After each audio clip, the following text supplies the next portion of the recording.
Very good evening to you. Welcome to another exciting edition of Big Talk, a program where we highlight political issues concerning Nigeria and where we're headed as a country. My name is Ubong Osora in Abuja, and I'm saying welcome to the program. Tonight on the program, we'll shine our beam light on the south-south region of Nigeria, the oil-producing region, where we have the states of Akwa Ibom, we have Cross River, we have Delta State, Edo State, Ondo State, we have some people say Abia State, right? Who is also a part of the south side. As we look at development in the Niger Delta region, of course, Bayelsa is also there, and River States. All right. So tonight we'll look at some of the political developments happening around the region. We've seen some governor of Akwa Ibom State, right, defect from the time PDP to the APC. We've seen governor of Delta State, Governor Sheriff, move from the PDP to the APC,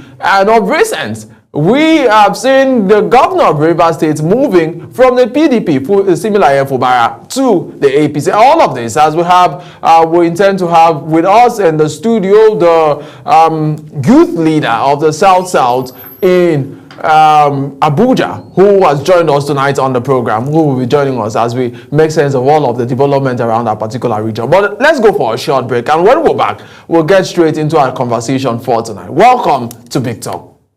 It's our economy. Politics shapes our security. Politics defines our future. But who is asking the hard question? Is intimidating governors to our opposition, and some allegations even say monies are offered to the tune of billions of naira to these governors to come to the APC. On Big Talk, we take politics beyond party lines and press statements. We interrogate policies, challenge power, and it shall be addressed, and demand accountability from those who govern. From the presidency to the National Assembly, from state governments to grassroots politics, we break down the decisions that affect your daily life. No propaganda, no political comfort zone, just facts, context, and fearless conversations.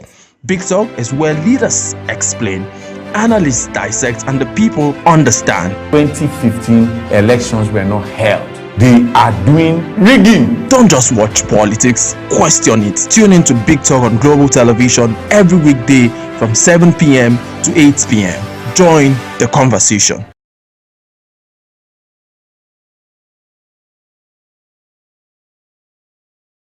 It's our economy. Politics shapes our security. Politics defines our future. But who is asking the hard question? Is intimidating governors to our opposition, and some allegations even say monies are offered to the tune of billions of naira to these governors to come to the APC. On Big Talk, we take politics beyond party lines and press statements. We interrogate policies, challenge power, and it shall be addressed, and demand accountability from those who govern. From the presidency to the National Assembly, from state governments to grassroots politics, we break down the decisions that affect your daily life. No propaganda, no political comfort zone, just facts, context, and fearless conversations.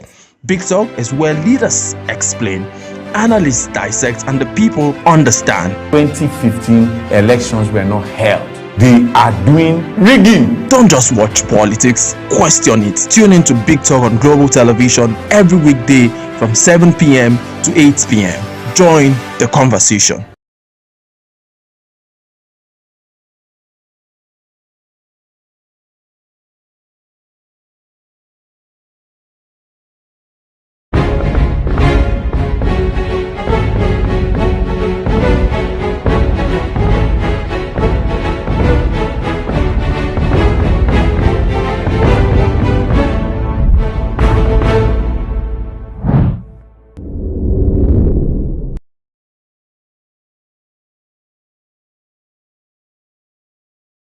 So welcome back to the program. Tonight we'll beam our searchlights on the South-South region as we have the youth leader of the South-South community in Abuja, Mr. Olali Ibinabo Henry, who's joined us live in Abuja City. Thank you so much for joining us. Thank you. Thank you so much for having me here. All right, so let's talk about the region. And a lot of political developments of recent, especially looking at the number of governors that have defected from the region. It used to be predominantly the PDP region at the time, and the PDP seemed to be losing grasp of that particular region. What has been your assessment of the recent political development in the South region? We talk about Bayelsa, Akwa Ibom, Rivers State, Cross River, Edo State, Ondo State, and which other of the states?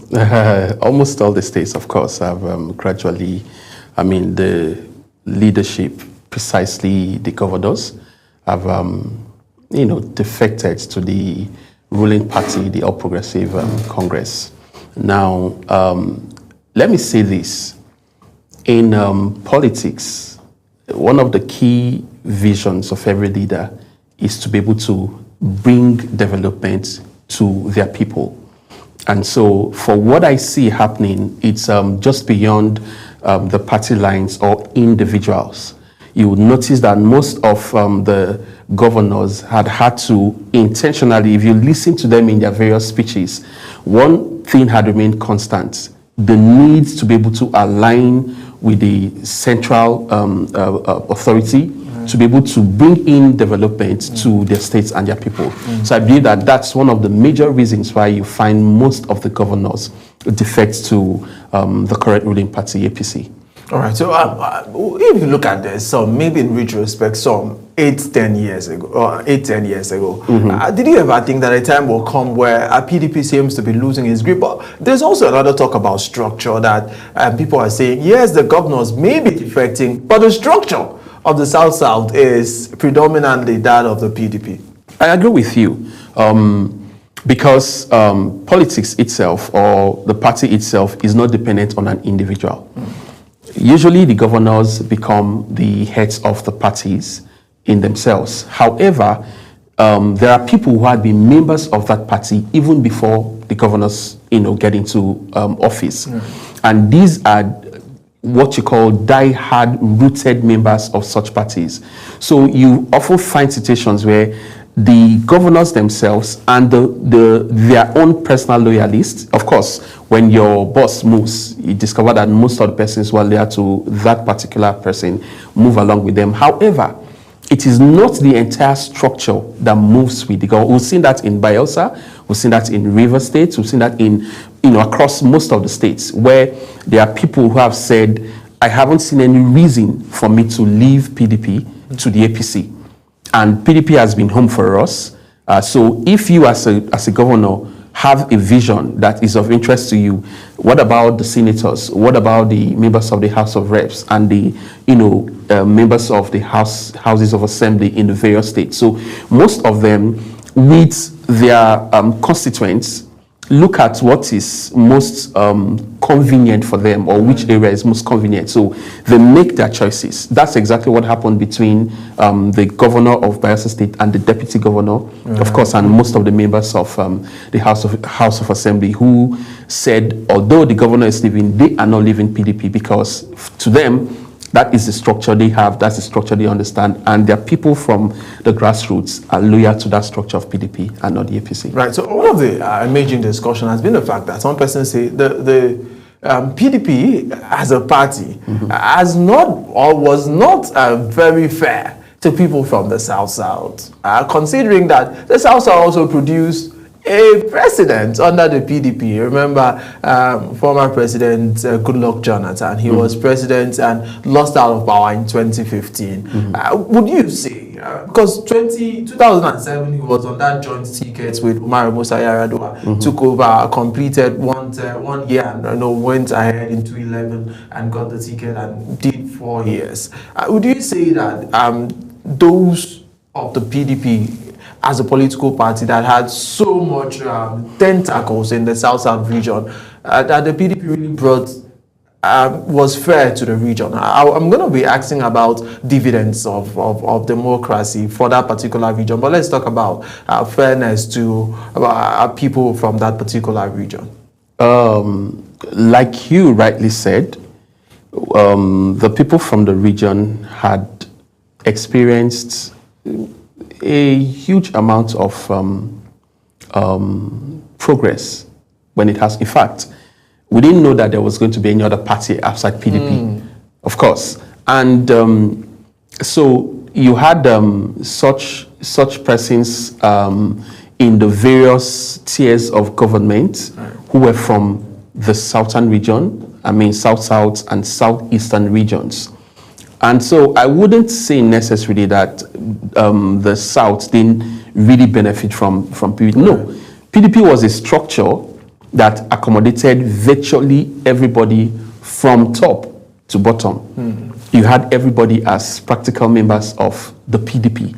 And so, of course, when you had somebody like the president who, came from the southern region, you can as well attest that majority of the people who worked with him came from the southern region as well. So I would beg to differ, from that thoughts or ideology that the PDP didn't really carry members of the southern region along. I don't really think so. Because of time, if not, it would list out several positions, several offices, that were held by, members from the southern region during the tenure of Goodluck, the general, Obasanjo himself, up to Goodluck. Between Yar'Adua and Goodluck that same time, and then up to when Goodluck left power and then came in. It's always been that structure that had put everybody we know from the South that had been in one position or the other in this country. It wasn't APC, it wasn't the APC, it was the PDP. Right, so the case of betrayal has been fingered by a lot of political commentators that, yes, a lot of the people who are in the APC today started their political career from the PDP. Do you think that political leaders from the South have been loyal to that structure of the PDP, dumping the party when it seems there's another ruling party and not fighting to maintain the structure that have brought them to power? You think it's morally fair? How does that come to you as a youth leader? Now, the case of morality in politics, especially the politics when it has to do with Africa and Nigeria, is something you can hold on to. Now, there's a saying that in politics, there are no permanent friends and there are no permanent enemies. What you have is permanent interest. And I began, my statement by saying that leaders often look out for where there are opportunities for growth and development for their people. Of course, you know that every structure, it is often difficult to fight oppositions.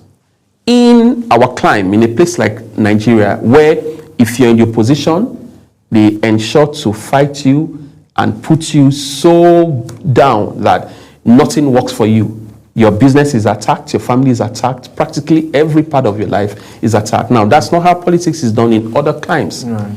You could be in the opposition and you thrive in your business, your structure is not affected. But here, you have to be able to now choose between your personal interest, your people, and then holding on to a specific place of position that probably had brought you. Basically, now we're talking about the political parties. So people can decide to be where they are. Like I said, every leader would look at the pros and cons. You weigh your options. If I remain in this place, how does it affect my people? Remember, your people brought you there to be able to help with the growth and development of that region. So you're weighing your options. Do I stay here? If I remain in this political party, how does it affect the development and growth of my people as a region? And then if I move, how does it also affect? So for me, it is personal choices as individuals. We lack integrity in this nation when it has to do with loyalty in the place of political parties. Again, one of the reasons for that is there is no laid down structure that punishes inconsistency, right? So most of the political parties are talking about their constitution. And then we had also said that the constitution does not permit for people to defect from the party that brought you into power into another party. while you're still in power. But then, look at the Constitution, look at the law and the rule of law. It doesn't apply. And when the law is porous and there is no payment or there is no punishment for breaking the law, people become free to do what they please. And that's why you see these defections taking place. Ordinarily, that's not how it's supposed to be. But what do? We understand the way the system is, and so people just take advantage of the system and just do what they wish. All right, so let's talk about return of investments now, Okay. and as to how much is gotten to that particular region, the oil-rich region. A lot of monies, right, is being put, especially to different states like Rivers State. Of recent, we heard Governor Wike saying that some politicians are interested in the 600 billion naira available in Rivers coffers, and we've seen, you know, the monies that come from oil derivation and all of that. Do you think that leaders in the South have been able to put the resources in that particular region into use by the programs, by the projects that they implement? To a very large extent, let's give them a little bit of credit. But I believe that more could have been done and more can still be done. Of course, we know how much comes, into the coffers of the state treasury in the various states. Then, and what is coming in now, there's almost a 5 times increase from what they used to receive as a state then and even now, including the political office holders, from the senators to the House of Reps members and those in the Ministry of Justice, the judges and all of that. It's like a 5-fold increase. All right. So I believe that the South region ought to have been more developed than it is right now. If all fingers had been on deck, all hands had been on deck, and every resource was put to maximum use in the southern region, I'm sure that the developments we are seeing now wouldn't be what it is today. If you try to travel now, to get from Abuja to Benin or to a place like Rivers State, you're going to be spending almost 24 hours on the road. And that's a journey that shouldn't take you up to even 10 hours on a normal day. But because of how bad the roads are, so what are the governors doing? What are the constituency projects that are being carried out by the senators and the members of the House of Representatives? Of course, they are doing as much as they can, but I know with the resources we have that a lot more could have been done, including that of the federal government. However, charity begins at home, so we have to look at, questions have to be asked concerning the governors. What's happening with our roads? What's happening with infrastructural developments? It is too slow compared to what is coming in. So, like I said, they are doing their best, but I believe that a lot more could have been done and can be done if they decide to utilize the resources maximally. Right. So one of the agencies that would just readily come to mind is the NDDC that we've had for a long time. Over time, we've seen those who are managing NDDC wanting to become governors from at the state level. Immediately they are done, or maybe some even abandon it halfway to contest for governor. But let's talk about the monies that have been sunk into the NDDC and the NDDC project. I know maybe you have, you must have seen a couple of the projects that have been able to implement. And now we have the government have centralized this agency. That we have the South Development Commission, we have the Southeast and every other, to take care of these projects in the various areas. But in your assessment of the NDDC over time, as a youth leader in the South, what would be your assessment? Now, the South Development Commission that we have has not really kicked off. Yeah, I think it's just 1 year, or maybe if it's even up to 1 year plus. But the NDDC has been around for such a long time. Okay, let me use this opportunity to give kudos to the man called Chief Dr. Samuel Ogbuku, the current MD of the Niger Delta Development Commission. I say this not because he's a man from my place or my tribe, no. I say this because we understand what NDDC used to be and what it is now. Before now, projects in NDDC were awarded to people, monies were paid, and you had a lot of projects that were abandoned because people get the monies, they are mobilized before work is done. So you see a lot of abandoned projects, a lot of scanty projects, but when Chief Dr. Samuel Ogbuku came on board, one of the strategies that was adopted was to ensure that projects were awarded, but disbursements were not done. So you would have to use your money to carry on the project to a certain percentage. Then they assess the project. If it meets the standard, then payments are done. Now, that singular act made a whole lot of adjustments in the entire system. First is there were backlogs of payments to be done. And the MD took out time with his team to see how payments would be done to clear the backlogs of people who have been owed, who had completed jobs and all of that. Then went into these practical steps. So most of the people you see, if you go all over the Niger Delta, you will see that there are a whole lot of projects going on. The solar lights, most of the streets and places where you had hoodlums hanging around, doing a whole lot of atrocities are lit, all from the NDDC project. Every community has the solar lights going on, they have water going on, roads are being done, not just any kind of roads, because so the structure is once projects are done, they have to be assessed if it meets the standard before payments are done. So that is what I am very, very certain about, because I know this. So it may not be 100%, but there's a huge variation from what it was and what it is now. To the point where even the president himself had to commend the MD of NDDC as a person to say, hey, you have done so much. We understand what NDDC was, and we see what is happening now. Even in terms of scholarships. Before now, you see a list of people, scholarships, but they couldn't identify who these recipients were, what the courses they had gotten, and where there was no data, proper data to capture these. And that's one of the things that was actually done. A whole lot of rearrangement was done. And then, so for me, I would want to say that the MD of NDDC as a commission is doing a whole lot more than what used to be.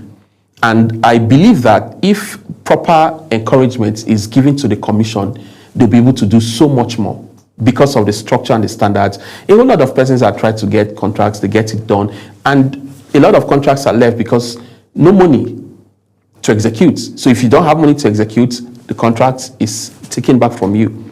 And that has helped to trim and put the system into check. So like I said, from lights, community solar lights, to water, to building of lodges, teachers' quarters, schools, corpus lodges, across the length and breadth of the Niger Delta, from rivers to Akwa Ibom to Bayelsa.